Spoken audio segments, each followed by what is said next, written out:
السلام علیکم حاضرین ناظرین و سامعین، میں آپ کا میزبان ڈاکٹر شہزاد شمیم، اور آج کی جو نشست ہے عورت کا مقام قرآن کی روشنی میں، اس کا 28واں حصہ ہے۔ اور آج کی نشست میں قرآن اسکالر جناب انجینئر محمد فیض چاند صاحب تفصیل سے ذکر فرمائیں گے عورت کا مقام۔ جو یہ آج کی نشست ہے، اس میں جارحانہ جنگ، الہی پروگرام اور مومنوں کا فریضہ، اللہ اور طاغوت کی جنگ، موت نے ایک دن آ کر ہی رہنا ہے، اور آخر میں بھلائی اور برائی اللہ کے قوانین کے مطابق آتی ہے۔ تو میں اپنے استاد محترم سے گزارش کروں گا کہ اس پہ روشنی فرمائیں۔ جناب السلام علیکم۔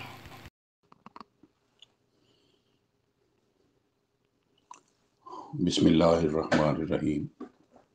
آج 5 نومبر ہے، سن ہے 2022 اور دن ہے ہفتے کا۔ میں ہوں محمد طفیل شاد۔ حاضرین و سامعین السلام علیکم۔ ہمارا تسلسل عورت کا مقام قرآن کریم کی روشنی میں جاری و ساری ہے۔ آج ہم سورہ النساء کی آیت نمبر 75 سے شروع کریں گے، اور اس میں جو پوائنٹ ہم ڈسکس کریں گے وہ ہے جارحانہ جنگ، پھر ہے الہی پروگرام اور مومنوں کا فریضہ، پھر ہے اللہ اور طاغوت کی جنگ، اور پھر ہے کہ موت ایک دن آ کر رہے گی، اور آخر میں بھلائی اور برائی اللہ تعالیٰ کے قوانین کے مطابق آتی ہے۔ تو سورہ نساء 4/74 کے بعد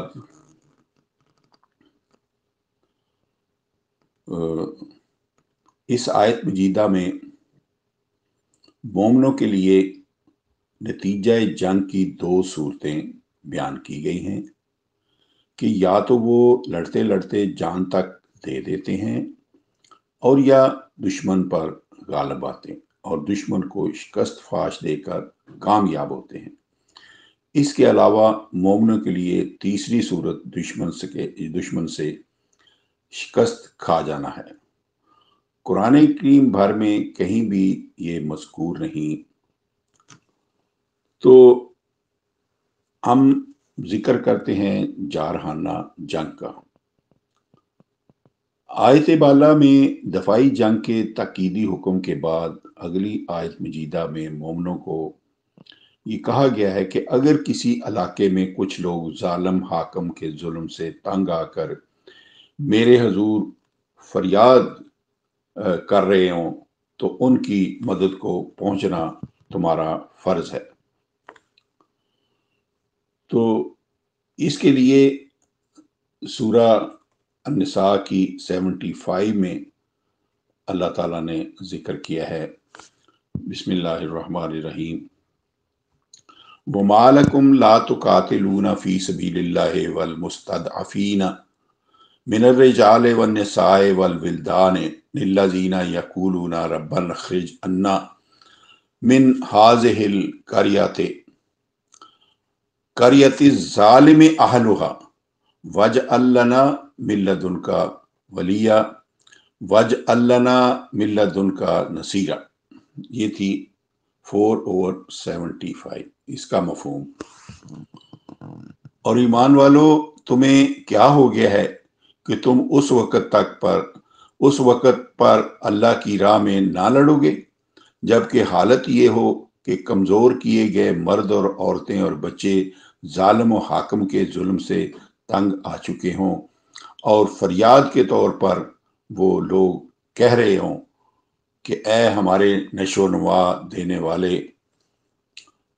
اس ظالموں کی بستی سے ہمیں نکال لے، کہ اس کے رہنے والوں نے ہمیں ظلم کی چکی میں پیس ڈالا ہے، اور اے ہمارے پروردگار، ہمارے لیے اپنی طرف سے کوئی دوست ٹھہرا اور ہمارے لیے اپنی طرف سے کوئی مددگار ٹھہرا۔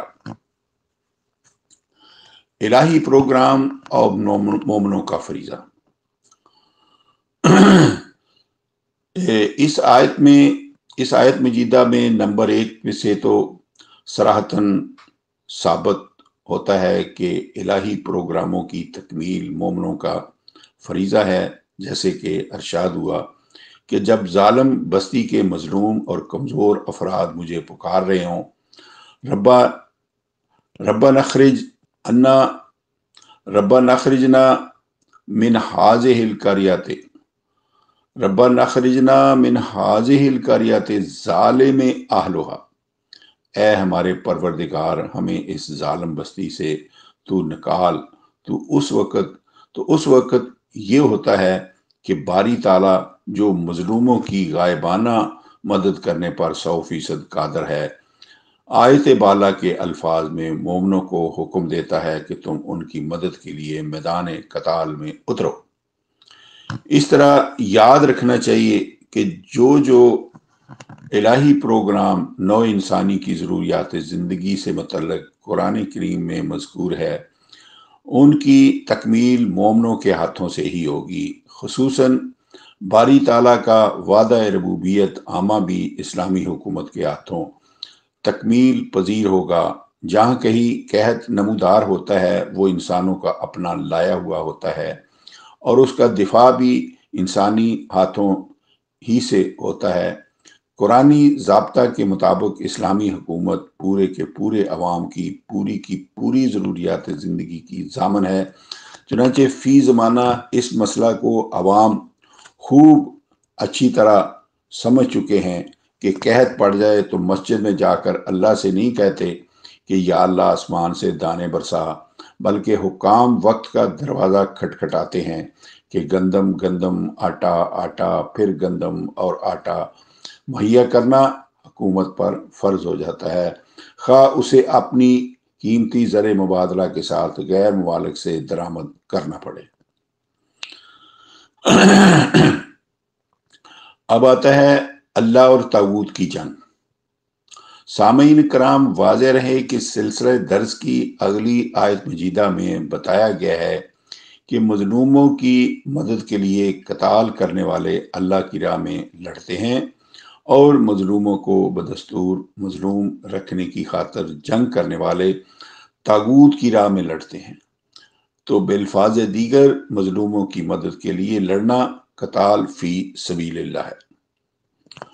اس سے اگلی آیت میں اللہ تعالیٰ یہ فرماتے ہیں، الذین آمنوا یقاتلون فی سبیل اللہ والذین کفروا یقاتلون فی سبیل الطاغوت فقاتلوا الاولیاء الشیطان ان کید الشیطان کان ضعیفا۔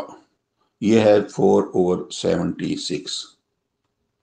اب اس کا مفہوم، جو لوگ مظلوموں کی مدد کے مذکورہ بالا حکم پر ایمان لائیں، وہ ظالم حاکم کے خلاف اللہ کی راہ میں جنگ کرتے ہیں، اور جن لوگوں نے ضابطہ ربوبیت کا انکار کیا، وہ مومنوں کے خلاف طاغوت یعنی ظالم حاکم کی راہ میں جنگ کرتے ہیں۔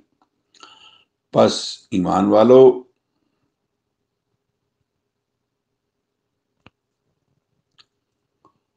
شیطان کے دوستوں یعنی ظالم حاکم کی فوج سے ڈٹ کر لڑو، فتح تمہاری ہی ہوگی۔ بے شک ظالم حاکم کی تجویز جو حقوق ربوبیت کے غصب کی بنیاد پر قائم ہے، اس میں فتح یابی کہاں، وہ کمزور ہے۔ اس سے اگلی آیت مجیدہ میں زمانہ رسالت کے ان لوگوں کا ذکر ہے جنہیں قرآنی معاشرہ کے قیام کے لیے کہا گیا روزمرہ کے خرچ سے بچا کر اس نظام کے قیام اور کمزوروں کی مدد کے لیے مال دیا کرو، تو وہ اس حکم پر تو عمل کرتے ہیں، لیکن جب اس نظام کے دشمنوں سے جنگ کرنے کا وقت آیا اور ان پر قتال فرض کر دیا گیا تو ان میں سے بعض لوگ ایسے بھی ہیں جو دشمنوں سے ڈرنے لگے اور کہا کہ اے ہمارے پروردگار، تو نے ہم پر قتال یعنی جنگ کرنا کیوں فرض کر دیا؟ تو سامعین کرام، ارشاد باری ہے، الم تارا الی الذین قیل لہم کفوا ایدیکم واقیموا الصلاۃ وآتوا الزکاۃ فلما کتب علیہم القتال اذا فریق منہم یخشون الناس کخشیۃ اللہ او اشد خشیہ وقالوا ربنا لما کتبت علینا القتال لولا اخرتنا الی اجل قریب کل متاع الدنیا قلیل والآخرۃ خیر لمن اتقی ولا تظلمون فتیلا۔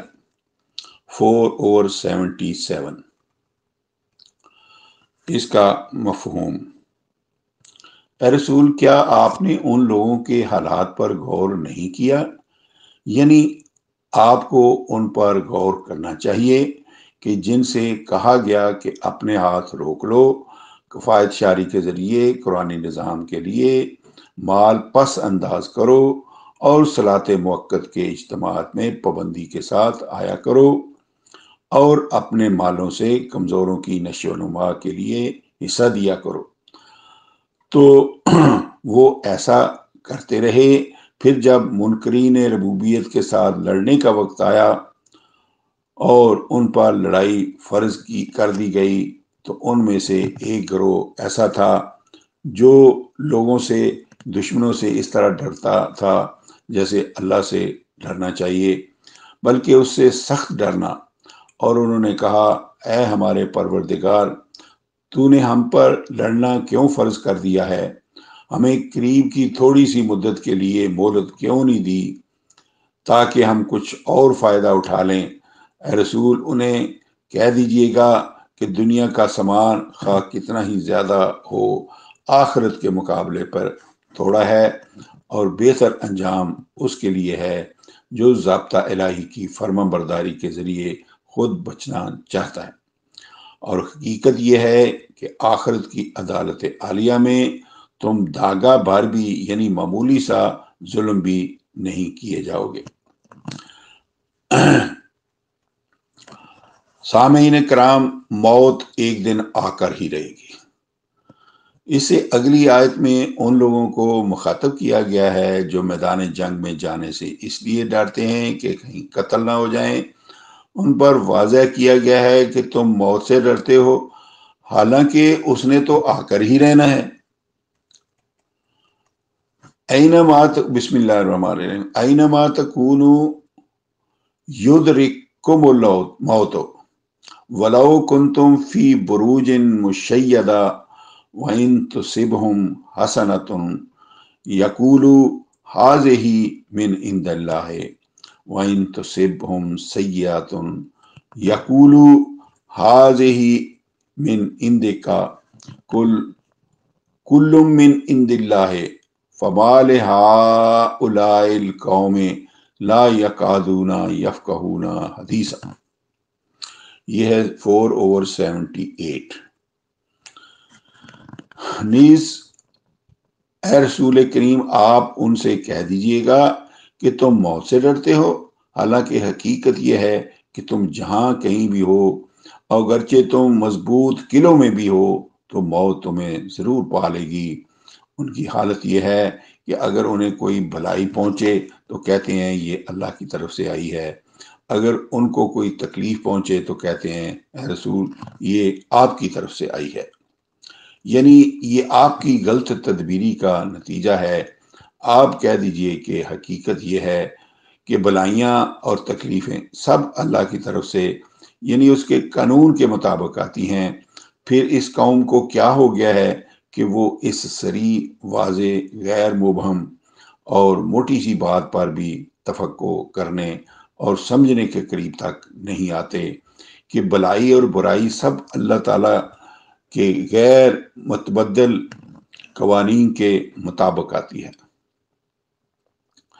بلائی اور برائی اللہ تعالیٰ کے قوانین کے مطابق آتی ہے۔ تو اس آیت میں جو یہ نقطہ ہے یہ وضاحت طلب ہے۔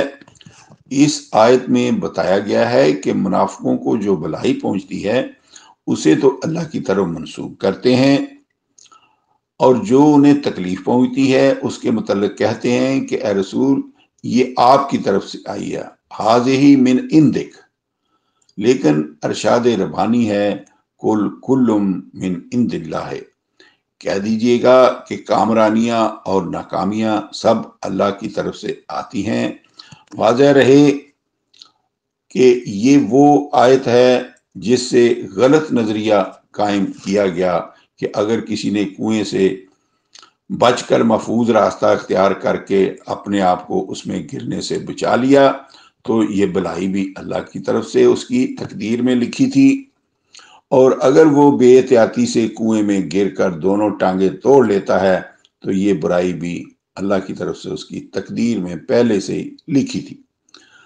لیکن واضح رہے کہ کل من عند اللہ کا یہ مفہوم صحیح نہیں ہے، بلکہ اس کا مفہوم وہ ہے جو اوپر عربی متن کے بالمقابل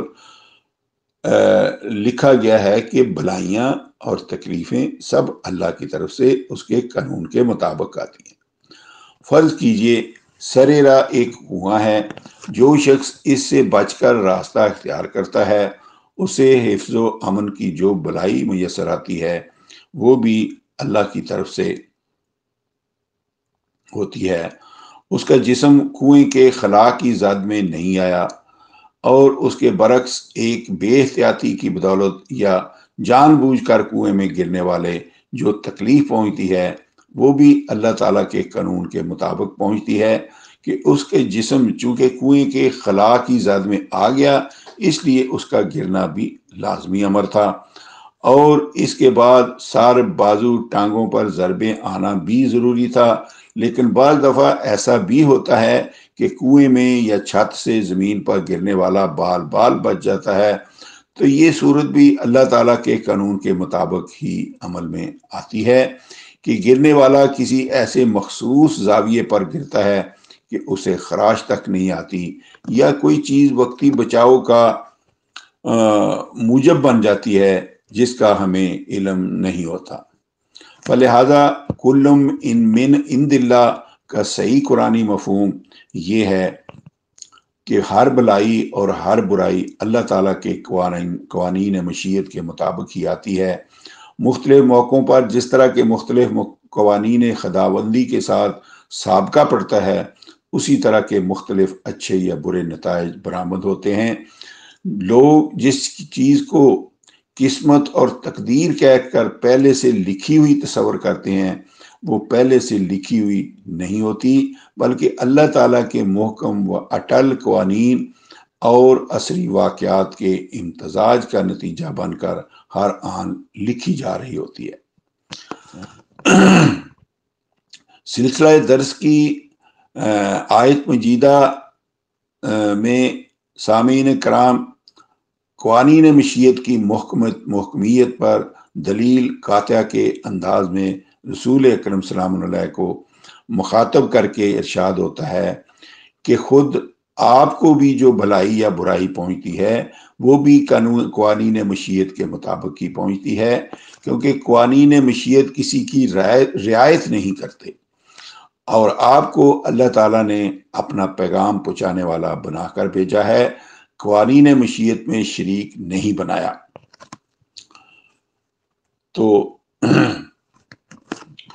آیت نمبر 4/79 4/79 میں اللہ تعالیٰ یہ فرماتے ہیں ما اصابہ کا من حسنۃ فمن اللہ وما اصابہ کا من سیئۃ فمن نفسک وارسلناک للناس رسولا وکفی باللہ شہیدا۔ اے رسول خود آپ کو بھی جو بلائی پہنچتی ہے وہ بھی اللہ کے طرف سے یعنی قوانین مشیت کے مطابق پہنچتی ہے، اور ان کاموں کا نتیجہ ہوتا ہے جو قوانین الہی سے ہم آہنگ ہوتے ہیں، اور آپ کو جو تکلیف پہنچتی ہے وہ بھی قوانین مشیت کے مطابق پہنچتی ہے، وہ آپ کی طرف سے کسی تدبیری کمزوری کا نتیجہ ہوتا ہے۔ ہمارا قانون آپ کی رعایت بھی نہیں کرتا، کیونکہ ہم نے آپ کو لوگوں کی طرف پیغام رساں بنا کر بھیجا ہے، آپ کو قوانین مشیت میں دخیل نہیں بنایا۔ اور اس حقیقت پر اللہ جو ہے وہ کافی گواہ ہے۔ اس آیت میں جو با ہے وہ زائدہ ہے، تو اس لیے اس میں اس کا جو معنی ہے وہ نہیں لکھا گیا۔ اس آیت مجیدہ میں قوانین مشیت کی محکمیت اور آن حضور کی بشری حیثیت 18/110 کا اعلان کیا گیا ہے، لیکن حضور کی رسولی حیثیت یہ ہے کہ آپ احکام خداوندی کی تبلیغ میں 100% امین اور قرآن کریم کے فرما بردار تھے، پیغام الہی میں مطلقاً کمی بیشی نہیں فرماتے تھے۔ یہی وجہ ہے کہ سلسلہ درس کی اگلی اہم متصلہ آیات میں ارشاد ہوا ہے کہ رسول کی اطاعت اللہ ہی کی اطاعت ہے۔ تو سامعین کرام، اس کا ذکر ہم انشاءاللہ اگلی محفل میں کریں گے۔ آج کی محفل میں بس اتنا ہی۔ وما علینا الا البلاغ، فی امان اللہ۔ اسی کے ساتھ ہی آج کی نشست اپنے اختتام کو پہنچی۔ جلدی نئے ٹاپک کے ساتھ آپ کی خدمت میں حاضر ہوں گے۔ اجازت دیجیے۔ پاکستان زندہ باد۔